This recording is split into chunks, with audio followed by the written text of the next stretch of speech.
जय महाराष्ट्र जय महाराष्ट्र जय महाराष्ट्र जय महाराष्ट्र।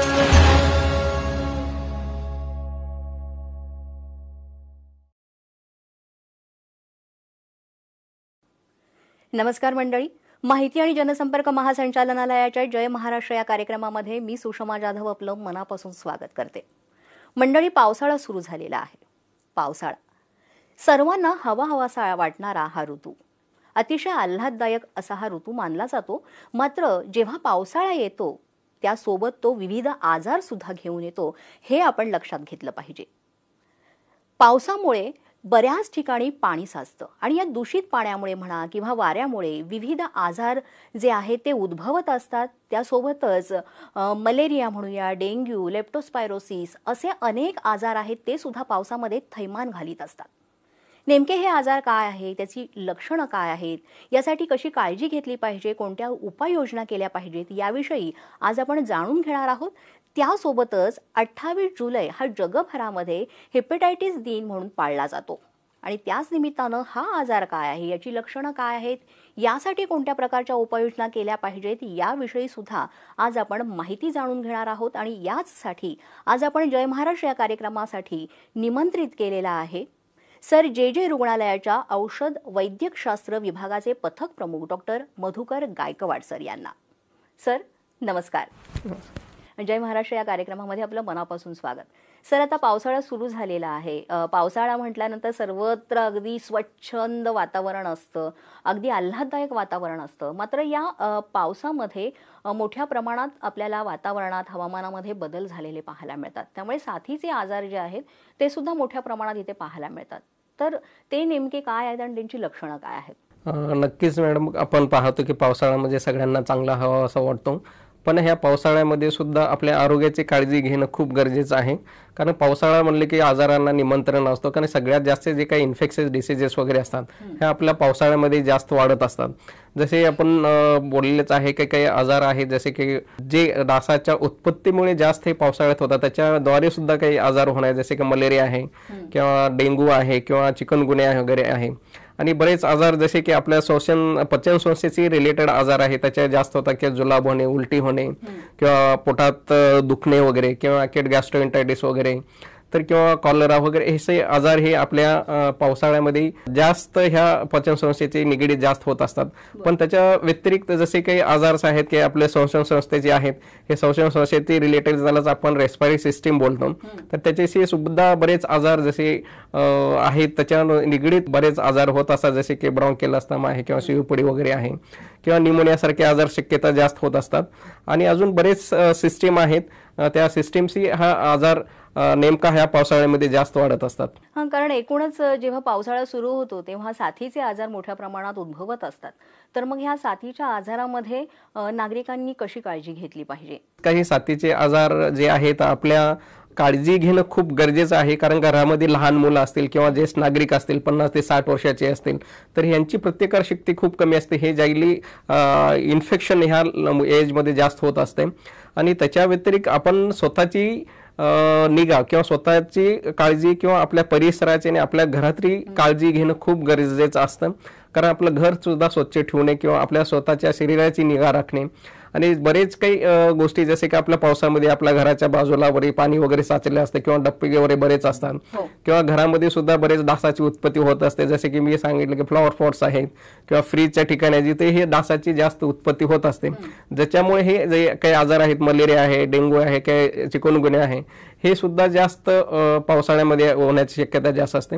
आणि आपण पाहतो की बरेच काही जे पावसाशी निगडीत जे काम करणारे जास्त असतात, ज्यांची जास्त कंटिन्यूस पावसामध्ये जास्त असतात, तर जे जसे काही लेप्टोस्पायरोसिस आहे, तर अशा लोकांना सुद्धा जास्त हे आजार होण्याची शक्यता असते। त्यामुळे बाहेर जाताना वगैरे बूट वगैरे घालणे किंवा आपल्या पायाची काळजी वगैरे घेणे, पायावर कुठं जखम वगैरे असेल तर जसे लेप्टोस्पायरोसिस आजार आहे हे पायाच्या द्वारे किंवा जखमेवर असेल तर होण्याची शक्यता जास्त असते।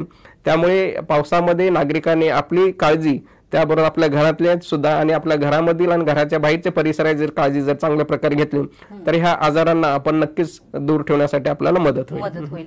म्हणजे नेमकं आहे की पावसामध्ये पाणी साचू देऊ नये. हे कुठे त्या पावसामुळे पाण्यामुळे जास्त दूषित पाण्यामुळे मोठ्या प्रमाणात आजार पसरत असतात.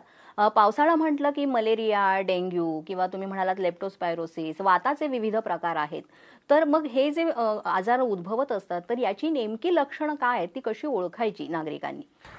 नक्कीच मॅडम, आपण जर आपल्याला काहीतरी त्रास जर होत असेल, आता मलेरिया आहे, डेंग्यू आहे किंवा चिकनगुन्या आहे, लेप्टोस्पायरोसिस आहे किंवा कॉलरा वगैरे जे आहे आपलं पचनसंस्थेचे आजार आहेत, शक्यता मलेरिया जो आजार आहे डासाच्या उत्पत्तीमुळे होत असतं, ज्याला आपण फिमेल अनाफिलस मॅस्कुटा असतो, जे सहसा हे रात्रीच्या वेळेस आपल्याला चावतात. आणि डेंग्यूचा जो मॉस्किटो असतो किंवा जो डास जो असतो त्याला इडिस इजिप्टी म्हणतो, ते सहसा दिवसात चावतात.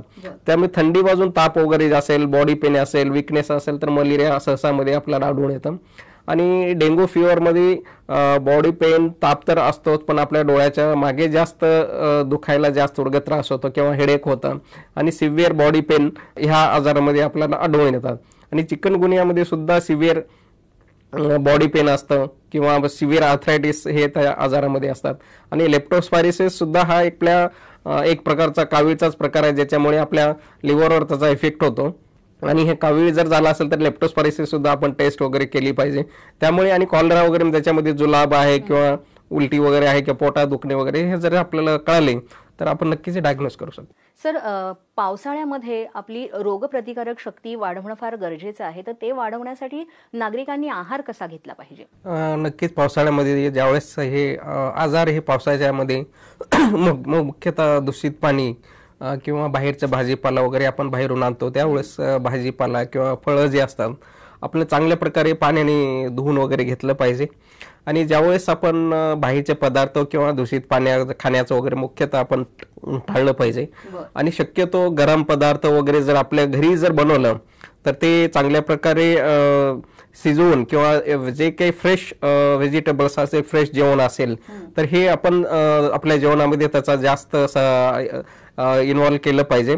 आणि बाहेर ज्यावेळेस फिरायला वगैरे जातो बऱ्याच ठिकाणी वगैरे, ते कॉन्टिनेंटल वाटे असेल किंवा फूड वगैरे जेवणामध्ये शिळं अन्न वगैरे खाण्यात आलं असेल तर हे शिळं अन्नामधून किंवा बऱ्याच वेळेस पाण्यामधून सुद्धा आजार होण्याची शक्यता असते.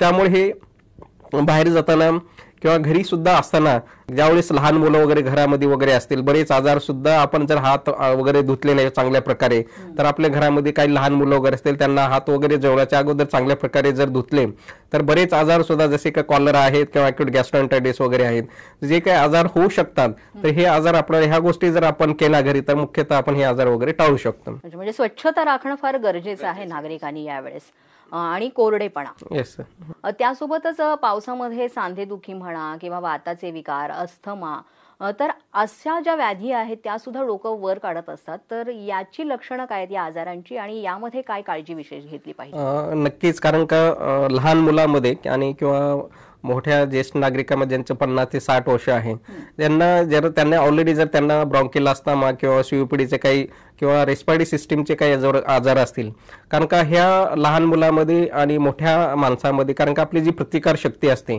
ती प्रतिकार शक्ती खूप कमी असते, त्यामुळे ती कोणतेही इन्फेक्शन इझिली ह्या एजमध्ये शक्यता जास्त होत असते. त्यामुळे सर्दी जर खोकला जरी झाला तरी लहान मुलांना लगेच व्हायरल निमोनिया होण्याची शक्यता असते किंवा अॅक्यूट अस्थमॅटिक स्टेटस जे काही हे आहेत आजार वगैरे ते होण्याची शक्यता असते. किंवा ऑलरेडी जर चाइल्डहुड अस्थमाला लहान मुलांमध्ये असतं तरी ते अॅक्यूट एक्झासर्बेशन होण्याची शक्यता जास्त असते. किंवा ज्येष्ठ नागरिकांमध्ये सुद्धा किंवा ब्रॉन्कियल अस्थमा, सीओपीडी असतील, साधा जरी सर्दी खोकला जरी आला तर त्याच्यामुळे जास्त एक्यूट एक्झासर्बेट होऊ शकतं. बऱ्याच वेळेस त्यांना दम लागू शकतं किंवा बरेच आपल्या शरीरातलं ऑक्सिजनची पातळी वगैरे कमी जर झाली आणि की आपण लवकर वेळेवर आपण आपलं डॉक्टरांना दाखवलं नाही तर बऱ्याच वेळेस त्यांना ऑक्सिजन लावू शकतं किंवा त्यांना व्हेंटिलेटरची सुद्धा गरज पडू शकतं. त्यामुळे हे साधा सर्दी खोकला जरी झाला लहान मुलांमध्ये असतील किंवा मोठ्या माणसामध्ये तर शक्यतो आपण लवकर जवळच्या डॉक्टरांना दाखवलं तर हे जे काही क्रिटिकल कंडिशन होण्याची शक्यता जास्त असते तर ते क्रिटिकल कंडिशन जाण्याच्या ह्याच्यामध्ये ह्या गोष्टी जर केलं तर आपण त्यांना नक्कीच चांगल्या प्रकारे वाचवू शकतो. पण मग पावसात होणारे हे वातविकार म्हणूया किंवा सांधेदुखी किंवा अस्थमा, तर हे जर आजार उद्भवले तर त्यासाठी काय केलं पाहिजे, उपाययोजना? नक्की मॅडम, ब्रॉन्कियल अस्थमा किंवा सीओपीडी आहेत किंवा संधिवात वगैरे वगैरे जे आहे का संधिवातमध्ये सुद्धा बरेच अगोदर त्यांना जर रुमॅटॉइड आर्थरायटिस असतील किंवा सोरायटिक आर्थरायटिस काही वगैरे असे आजार असतील तर पावसामुळे सुद्धा यांच्या जास्त त्यांना त्रास होण्याची शक्यता असते. बऱ्याच लोकांना कमरेचा त्रास वगैरे असू शकतो, त्याला लो बॅक एक वगैरे असतं. तर बऱ्याच एज वाईज जर बघितलं तर बऱ्याच लोकांमध्ये व्हिटॅमिन D3 किंवा कॅल्शियमचं प्रमाण जर कमी असेल तर ह्यांना जास्त त्रास होण्याची शक्यता जास्त असते. त्यामुळे आपल्या आहारामध्ये हे कॅल्शियम किंवा व्हिटॅमिन D3 किंवा संधिवाताचे काही असेल तर काही आपले पेन किलर्स वगैरे असतात, त्या डॉक्टरांच्या सल्ल्यानुसार जर वेळेवर घेतलं तर नक्कीच ह्या पावसाळ्यामध्ये जे काही संधिवात असेल किंवा वात जर होत असेल तर ह्या जर पावसामध्ये जर ह्या प्रकारे जर आपण ट्रीटमेंट घेतली तर जे काही सिव्हिरिटी किंवा काय आपल्याला जर त्रास होईल ते कमी करता येऊ शकतं याच्यामध्ये. आणखीन एक तुम्ही म्हणालात लहान मुलांचं, तर लहान मुलांमध्ये रोगप्रतिकारक शक्ती तसं पाहायला गेलं तर जास्त असते, त्यामुळे त्यांच्यावर कुठल्या प्रकारचे आजार असे घालू शकतात किंवा होऊ शकतात हे पटकन आपल्याला कळत नाही. तर मग लहान मुलांची पावसाळ्यामध्ये कशा पद्धतीने विशेष काळजी घेतली पाहिजे? नक्कीच मॅडम, कारण का लहान मुलांमध्ये आपण पाहतो की त्यांचं ग्रोविंग एज असतं, त्यामुळे त्यांची शरीराची वाढ होत असते. त्यामुळे बरेच वेळेस त्यांची रिक्वायरमेंट सुद्धा आपल्या शरीर वाढण्यासाठी वाढत असते. कारण ह्याच्यामध्ये सुद्धा बरेच प्रतिकार शक्ती कमी असल्यामुळे जसे की सर्दी खोकला जरी झाला तर त्यांना मोस्टली व्हायरल इन्फेक्शन हे कॉमन लहान मुलांमध्ये होत असतात. त्यामुळे इझिली त्यांना रेस्पिरेटरी इन्फेक्शन किंवा व्हायरल निमोनिया होऊ शकतो, किंवा जर त्यांना अस्थमा वगैरे असेल तर ह्या गोष्टी जास्त होण्यापेक्षा आपण घरच्या घरी सुद्धा त्यांच्यावर आपण उपाय जर केलं तर नक्कीच त्यांना फायदा होऊ शकतो. जर लहान मुलं वगैरे असतील आपल्या घरच्या घरी त्यांना जे स्टीम इन्हेलेशन म्हणतो आपण, ज्याला वाफारा म्हणतो आपण, त्यांना लहान मुलांना वाफ वगैरे आपण घरच्या घरी देऊ शकतो. किंवा ताप जर आला असेल तर आपण त्याला कोल्ड स्पॉन्ज एक प्रकार असतो ज्याच्यामध्ये आपण रुमाल वगैरे पाण्यामध्ये भिजवून त्यांचं डोक किंवा आपलं त्याचं शरीर आपण पाण्याने पुसून घेऊ शकतो.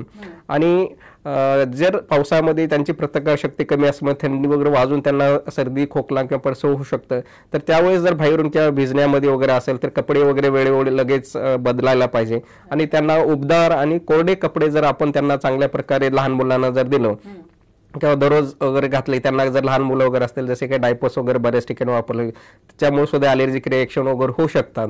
तर ह्या गोष्टी आपण लहान मुलामध्ये जर काळजी घेतली, उबदार कपडे घालले किंवा ना कोरडे कपडे वगैरे दे, घरच्याकडे तुम्ही आपण वापरा वगैरे दिलं तर हे जे काही रेस्पिरेटरी सिस्टीमचे होणारे आजार आहेत तर हे नक्कीच ह्या मच्छामुळे कमी होऊ शकतं. अच्छा, आणि घरचा अगदी चांगला उत्तम असा सकस आहार देणं सुद्धा या वेळेस गरजेचं आहे. कारण लहान मुलांना अशा पद्धतीने जर आपण काळजी घेतली तर त्यांना असे मोठे आजार होऊ शकत नाहीत. पावसाळा म्हटलं की आणखीन एक मोठी समस्या असते ते म्हणजे त्वचारोग. यामध्ये सोरायसिस म्हणा किंवा मग मुरुम किंवा मग काही फंगल इन्फेक्शन सुद्धा आहेत, तर ते मोठ्या प्रमाणात उद्भवतात. तर अशा वेळेस काय आपण काळजी घेतली पाहिजे? नक्कीच बरेच पावसाळ्यामध्ये पाऊस पडताना बाहेर वेळेस आपल्या जर छत्री नसेल किंवा लॉंग जर्नी ट्रेनने किंवा बसने आपण बऱ्याच वेळेस गाडीने बाहेर फिरायला गेल्यानंतर आपण पूर्ण आपलं शरीर वगैरे भिजले वगैरे जातं आणि बरेच वेळेस आपले कपडे वगैरे ओले राहतात. किंवा बरेच वेळेस आपण बाहेर गेल्यानंतर कामानिमित्त आपल्याला बरेच वेळेस कपडे वगैरे आपल्याला चेंज करता येत नाही. मग त्यावेळेस आपले ओलसर कपडे तसेच आपल्या शरीरावर राहिले तर बरेचसे काही जर ऑलरेडी आपल्याला जर काही स्किनचे इन्फेक्शन जर असतील, जसे काही सोरायसिस आहे किंवा क्रोनिक एक्झिमा वगैरे आहे किंवा डर्मॅटायटिस वगैरे इन्फेक्शन किंवा अलर्जिक कंडिशन्स वगैरे जे आहेत, तर हे सुद्धा जास्त होण्याची शक्यता जास्त असते.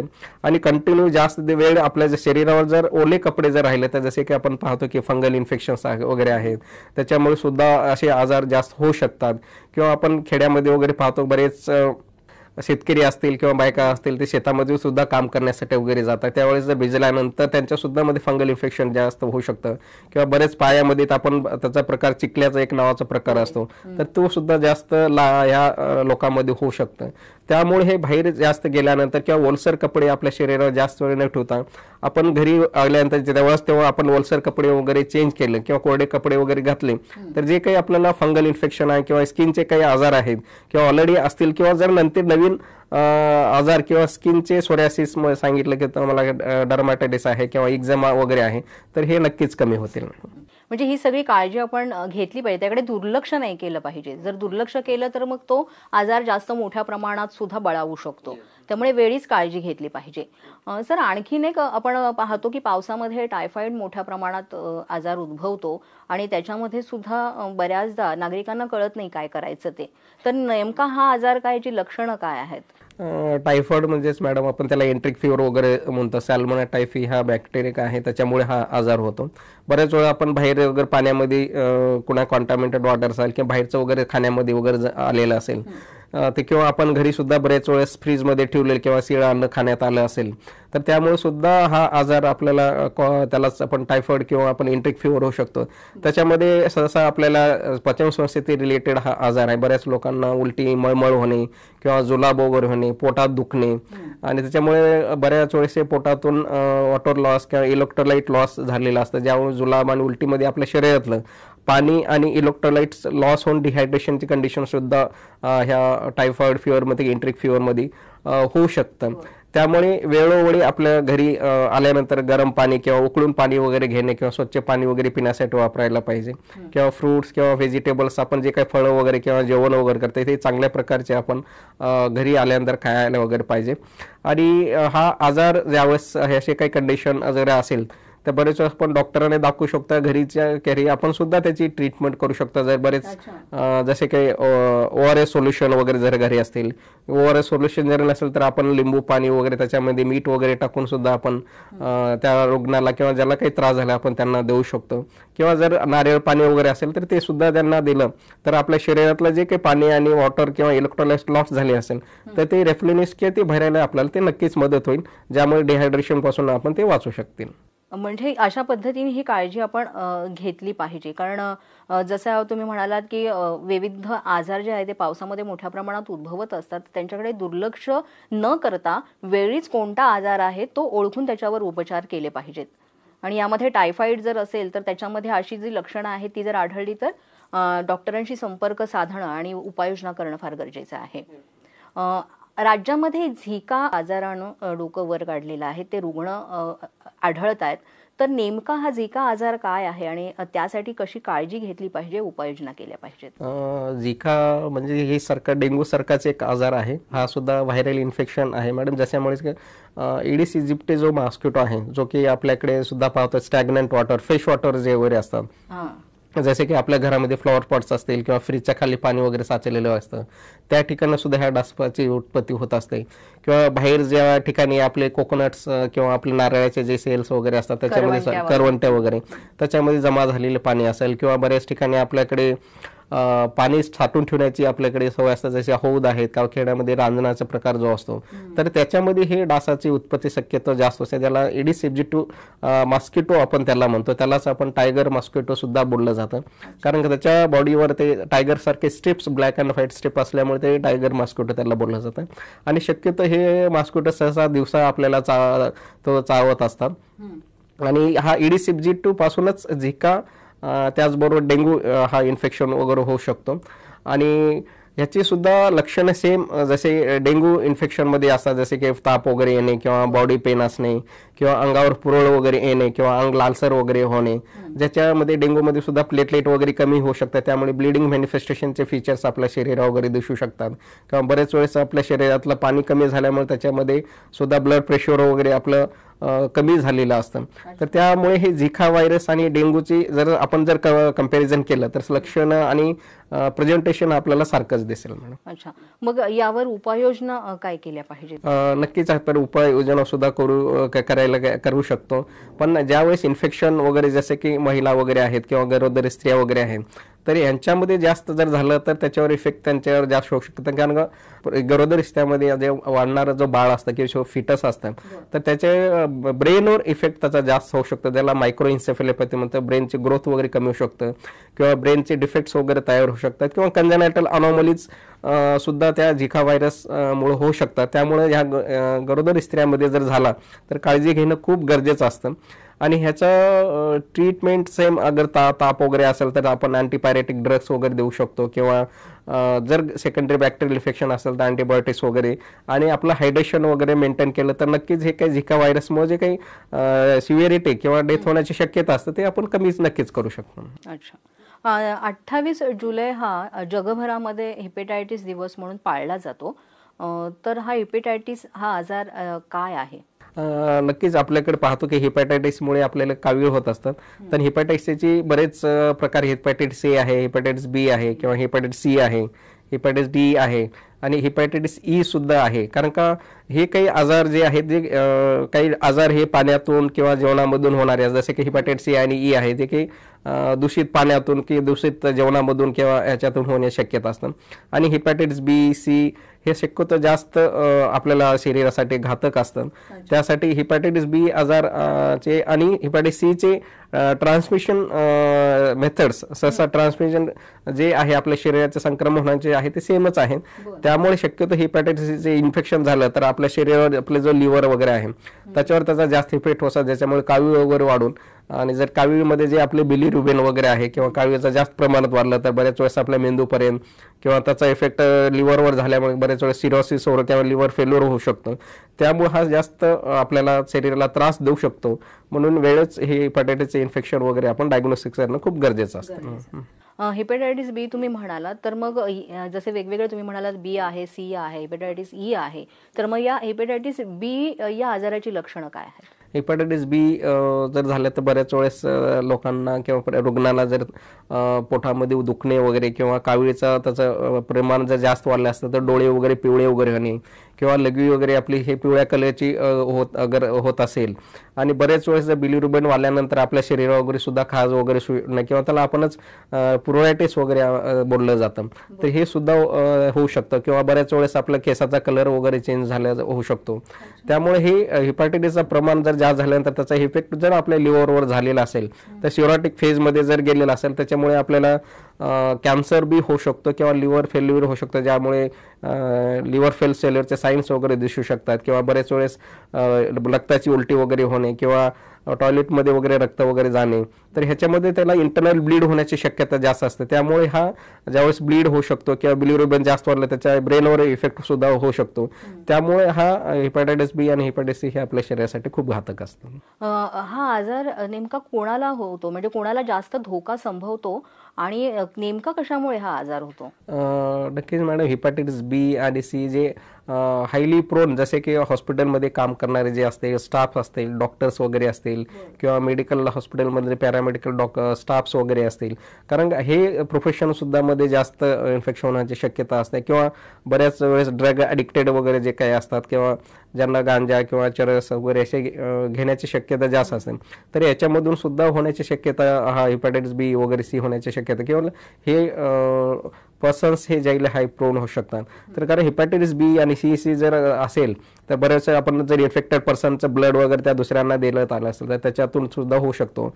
आणि हेपॅटायटिस बी किंवा सी जर आपल्या गरोदर मातेला असेल तर शक्यता त्याच्या बाळाला होण्याची सुद्धा शक्यता जास्त असतील. बऱ्याच वेळेस हॉस्पिटलमध्ये वगैरे निडल प्रिक वगैरे किंवा पहिले त्या हेपॅटायटिस बी असेल त्यांची जर सिरिंज आपण त्या दुसऱ्या पेशंटला किंवा दुसऱ्या रुग्णाला जर वापरलेला असेल तर यांना सुद्धा शक्यता जास्त होऊ शकतो. किंवा सेक्झुअल ट्रान्समिशन मध्ये त्याच्यानुसार सुद्धा होऊ शकतं.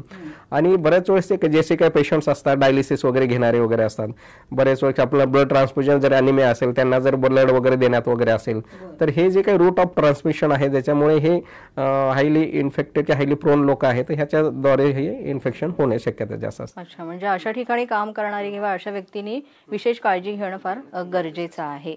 निदान ही प्रत्येक म्हणजे उपचार पद्धतीची एक महत्वाची बाजू आहे, कारण योग्य निदान झालं त्यावर योग्य उपचार केले जातात. तर हेपॅटायटिस बी किंवा सी या आजाराचं निदान कशा पद्धतीनं केलं? नक्कीच, मग आपण जर लवकर निदान केलं तर त्याच्यावर सुद्धा आपण ट्रीटमेंट वगैरे आहे किंवा त्याच्यावर उपचार वगैरे आहेत किंवा त्याच्या सिव्हिरिटी होण्यापासून आपण त्याच्या पेशंटला आपण वाचवू शकतो. जर असे काही लक्षणं असेल, बऱ्याच वेळेस आपण हेपॅटायटिसचे लक्षणं वगैरे दिसत नाही पण ऍक्सिडेंटली आपण ज्यावेळेस ब्लड टेस्ट वगैरे करतो बऱ्याच वेळेस त्याचे ते हेपॅटायटिस बी वगैरे पॉझिटिव्ह वगैरे येऊ शकतं.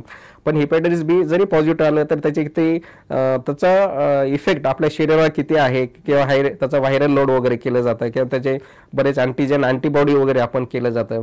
पण तो शरीरावर कॅरियर स्टेटमध्ये आहे का, हायली इन्फेक्टिव्ह आहे का, आपल्या त्याचा किती परिणाम आपल्यावर होत आहे शरीरावर, मग त्याच्यानुसार आपण त्याची ट्रीटमेंट वगैरे आपण ठरवतो. जर शरीरामध्ये त्याचा व्हायरल लोड जास्त असेल किंवा अँटीबॉडी वाढलेले असेल तर त्यावेळेस त्याला आपण अँटीव्हायरल ड्रग्स वगैरे जे आहेत स्पेसिफिक हेपॅटायटिस बी साठी वगैरे आपण ते जे देऊ शकतो. आणि जे काही ब्लड टेस्ट वगैरे आहे, ब्लड टेस्टनंच आपण त्याचं डायग्नोसिस वगैरे करू शकतो. आणि लिव्हरची कंडिशन कशी आहे त्या सोनोग्राफी वगैरे किंवा दुसरे काय वाढलेलं आहे का ते बिलिरुबिन वगैरे ते सुद्धा आपण टेस्ट करू शकतो. पण जसे काही ड्रग्स वगैरे आहे, अँटीव्हायरल ड्रग्स, हे इफेक्टिव्ह आपल्या हेपॅटायटिस बी आपण देऊ शकतो. पण हा हेपॅटायटिस आपलं कम्प्लिटली आपल्या शरीरामधून तर बाहेर काढू शकत नाही, पण तो जास्त इन्फेक्शन होण्यापासून नक्कीच त्याला आपल्या कंट्रोलमध्ये करू शकतो किंवा कमी ह्याच्यामध्ये आपण शरीरामध्ये ठेवू शकतो. यावर कशा पद्धतीने औषधोपचार केले जातात? नक्कीच आपण जर ह्या ब्लड टेस्ट आणि हे केल्यानंतर त्याचे स्टेजेस वाईज बघतो आपण, कॅरी स्टेटमध्ये आहे का हायली इन्फेक्टिव्ह स्टेटमध्ये आहे. तर अँटीव्हायरल ड्रग्ज आहे, स्टॅव्हिडोन म्हणून आहे, लॅमिडोनिन, टेलबिउडिन किंवा टेनोफोविर, जे असे काही ड्रग्ज आहेत अँटीव्हायरल ड्रग्ज, त्याच्या व्हायरल लोडनुसार त्यांच्या लिव्हरचे स्टेटसनुसार त्याची कंडिशन लिव्हरची वगैरे कशी आहे त्याच्यानुसार त्याचे काही दुसरे काही आजार दुसरे वगैरे काही नाहीत का, जसे किडनीचा आजार काय आहे का, त्याचे युरिया क्रिएटिन जर वाढलेले असेल त्याच्यासाठी मग आपल्याला दुसरे अँटीव्हायरल्स त्यांना आपण द्यावा वगैरे लागेल. कारण त्याचा इफेक्ट सुद्धा आपण त्यांच्या शरीरावर दुसऱ्या कोण्या ऑर्गनवर किंवा किडनीवर होऊ नये म्हणून त्याच्यानुसार कोणता अँटीबायोटिक त्याच्यासाठी अँटीव्हायरल ड्रग सेफ आहे ते तसानुसार आपण त्यांना देत असतो. आणि जर मुळातच याचा संसर्ग होऊ नये हेपॅटायटिस बीचा, तर मग हा संसर्ग टाळायचा असेल तर काय केलं पाहिजे नागरिकांनी? नक्की मी सांगितलं की रूट ऑफ ट्रान्समिशन जर हे आपण असे अवॉइड जर केलं असेल, आणि बरेच वेळ हे रुग्णामध्ये ब्लड ट्रान्सफ्युजन मुद्दा सुद्धा होण्याची शक्यता जास्त. त्यामुळे बरेच वेळेस ब्लड ज्यावेळेस दुसऱ्याला दिलं जातं ते लॅबमध्ये त्याची टेस्टिंग केली जातं, म्हणजे बरेच आजार आहेत त्याच्यावर लिहिलं सुद्धा जातं की हेपॅटायटिस बी निगेटिव्ह आहे त्याच्यावर, किंवा HIV असेल, हेपॅटायटिस C असेल, किंवा मलेरियल आहे किंवा स्पेसिपिलिस वगैरे जसे काही आजार आहेत जे रक्ताद्वारे होण्याची शक्यता जास्त असते, ते अगोदरच ते ब्लड देताना वगैरे सुद्धा त्याची चेक केलं जातं. आणि बरेच आजार जसे की डायलिसिस घेणारे जे पेशंट्स वगैरे किंवा रिपीटेड ब्लड ट्रान्सफ्युजन घेण्याची शक्यता जास्त असते, तर हे सुद्धा यांना सुद्धा जास्त होण्याची शक्यता जास्त असते. किंवा आपण हॉस्पिटलमध्ये किंवा कोण्याही ठिकाणी जर काम करताना निडल प्रिक वगैरे आणि किंवा युनिव्हर्सल प्रिकॉशन्स एक आपण बोलतो, हे जर काळजी घेतला किंवा आपल्याला दुसऱ्या ह्या रूट्समुळे जे होणारी शक्यता आपण अवॉइड केलं, नक्कीच हे जे काही हेपॅटायटिस बी जरी होण्याची शक्यता आपण कमी टाळू शकतो. आणि झाल्यानंतर त्याचं वेळे निदान जर केलं तर त्यालाही आपण कंट्रोल करू शकतो. तर या गोष्टींची काळजी घेतली पाहिजे. आता पावसाळा सुरू आहे, यामध्ये जसं साथीचे आजार, संसर्गजन्य आजार, त्वचा रोग किंवा श्वसनाचे असे विविध आजार होत असतात, तर याच अनुषंगानं तुम्ही नागरिकांना काय आवाहन कराल? नक्कीच पावसाळा तर आहे, पावसाळ्यामध्ये आपण सगळ्यांनी पावसाळ्याचा तुम्ही एन्जॉय तर कराच, पण ह्या पावसाळ्यामध्ये जे काही होणारे आजार आहेत की पावसाळा हा आपल्याला आजारांना निमंत्रण देत असतो. आपल्या रेस्पिरेटरी सिस्टीमचे असतील, GI सिस्टीम आपल्या पचनसंस्थेचे आहेत किंवा आपल्या त्वचेशी निगडीत आजार आहेत. आणि ह्या पावसाळ्यामध्ये लहान मुलं असतील किंवा ज्येष्ठ नागरिक असतील आणि ज्यांना काही कोमॉर्बिड कंडिशन म्हणजे हायली इम्युनोकॉम्प्रेस स्टेट ज्याच्यामध्ये आपल्याला इझिली इन्फेक्शन होणार, जसे काही जे काही रुग्णांना डायबिटीज असेल किंवा किडनी किंवा लिव्हर ट्रान्सप्लांट झालेले असतील किंवा किमोथेरपी किंवा कॅन्सर पेशंट्स असेल किंवा स्टेरॉइड वगैरे असेल, ह्यांना सुद्धा जास्त शक्यता होण्याची शक्यता जास्त असते. त्यामुळे लोकांनी आपला स्वतःचा आहार आणि आपल्या शरीराची चांगल्या प्रकारे निगा आणि किंवा आपल्या घरातील आणि घराच्या बाहेरचे वातावरण किंवा आपल्या परिसराची जर चांगली काळजी घेतली तर नक्कीच हे का पावसाळ्यामध्ये जे काही आजार आहेत किंवा आपण आजारांना निमंत्रण देतो तर हे आपण नक्कीच आपण टाळू शकतो किंवा आजारापासून दूर राहू शकतो. निश्चितच. तर मंडळी, अशा पद्धतीनं पावसाळा सुरू झालेला आहे, अतिशय छान वातावरण असतं, बऱ्याच ठिकाणी आपण सहलीसाठी जातो. मात्र यासोबतच त्यासोबत येणारे जे आजार आहेत त्यांची योग्य प्रकारे आपण काळजी घेतली आणि शक्यतो घरचा अगदी सकस आहार आपण घेतला आणि त्यामध्ये त्याप्रमाणे बदल केले आणि एकूणच आपण संपूर्ण जर काळजी या पावसामध्ये घेतली तर निश्चितच हा पावसाळा ऋतू अतिशय चांगल्या प्रकारे आपण अनुभवू शकतो किंवा तो त्याचा आनंद लुटू शकतो. आणि या पावसामध्ये येणाऱ्या साथीचे आजार म्हणूयात किंवा संसर्गजन्य आजार किंवा त्वचा रोग आहेत, श्वसनाचे आजार आहेत, इतर काही आजार आहेत, या आजारांमध्ये कशा पद्धतीनं आपण काळजी घेतली पाहिजे, उपाययोजना केल्या पाहिजेत, याविषयी अगदी विस्तृत माहिती आज आपल्याला सर जे रुग्णालयाच्या औषध वैद्यकशास्त्र विभागाचे पथक प्रमुख डॉक्टर मधुकर गायकवाड सर यांनी दिलेली आहे. त्यामुळे त्यांचे मनापासून आभार सर तुमचे. तेव्हा मंडळी, आपण पुन्हा भेटणार आहोत जय महाराष्ट्र या कार्यक्रमाच्या पुढील भागामध्ये एका नवीन मान्यवरांसह एक नवीन विषय घेऊन. तोपर्यंत मी सुषमा जाधव आपला निरोप घेते. नमस्कार. जय महाराष्ट्र जय महाराष्ट्र जय महाराष्ट्र जय महाराष्ट्र